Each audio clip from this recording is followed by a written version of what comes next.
ఆయమ్మ ఇప్పుడైతే నేను సాంబార్ చేస్తున్నా. సాంబార్ చేయడానికి పప్పు అయితే కడిగిన, మంచిగా చెరిగి కడిగి ఇక వాటర్ అయితే పోసేసిన. మూత పెడుతున్నామా, మూత పెట్టేసి పొయ్యి ముట్టించేస్తున్నా. ఒక 4 విజిల్లు వస్తే చాలు. అంతలోపు సాంబార్కి ఏం కావాలో అవన్నీ చూస్తాం.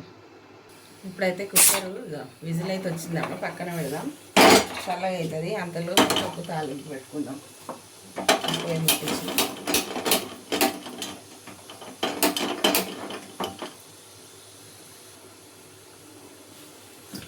ఆయిల్ వేద్దాం.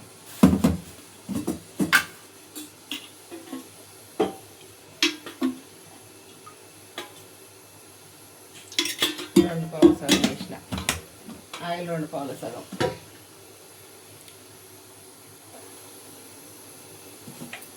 జీలకర్ర ఆవాలు,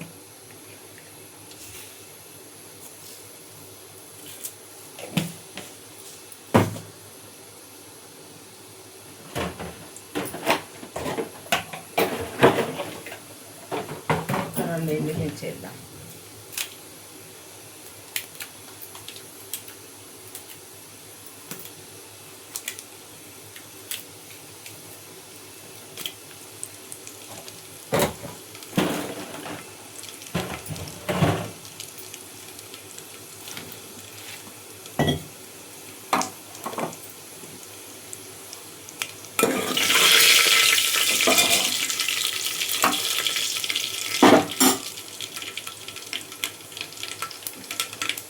పచ్చిమిర్చి,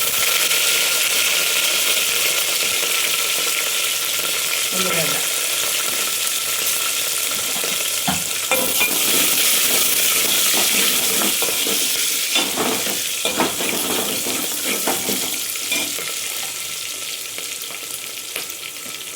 గోకరకాయ, గోరుచిక్కుడు అంటారు కదా, ఒక 4-5 ఉన్నాయి, వేసేసుకున్నా. బెండకాయలు ఒక 100 గ్రాములు. సాంబార్ కదా, ఏ కూరగాయలు ఉంటే అవి వేసేసుకోవచ్చు.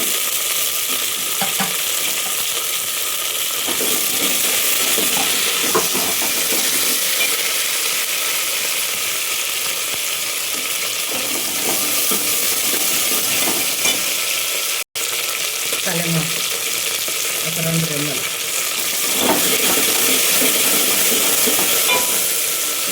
మంచి వేగాలి. ఒక 2 నిమిషాలు వేగితే నూనెలో బాగుంటుంది.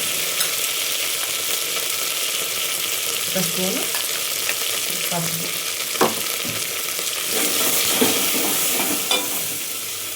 ఇప్పుడైతే సొరకాయ ముక్కలు,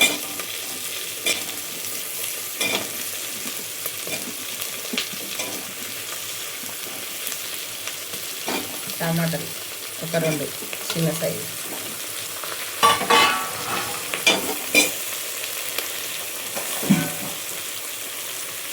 ఇట్లా మంచిగా పట్టుకోవాలి. మంచిగా కలపాలి.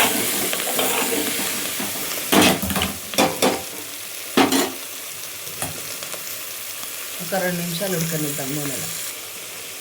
ఇప్పుడైతే పప్పు పోసేద్దాం. చింతపండు, పప్పు, పులుసు విసికేసిన, పప్పులో పోసిన, పప్పు రుబ్బి పప్పులో పోసేసిన. ఇప్పుడైతే కారం, సాల్ట్ వేసేసుకుందాం.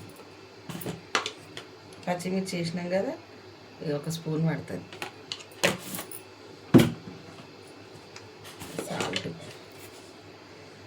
సాల్ట్ 1 స్పూన్ వేసిన, జర్రంతా. ఇప్పుడైతే మంచిగా కలిపిద్దాము, బాగా కలపాలి. కారం ముద్ద ఉండకుండా కలిపి మంచిగా పెట్టేసుకోవాలి. మసులుతుంది. ఇప్పుడు కలెమాకు వేసేస్తున్నామా, ఈ కట్టెలతో వేస్తే బాగుంటుంది, అందుకే వేసిన. బాయ్ అమ్మ, అయిపోయింది. ఇప్పుడైతే స్టవ్ ఆర్పేస్తున్నా. బాయ్.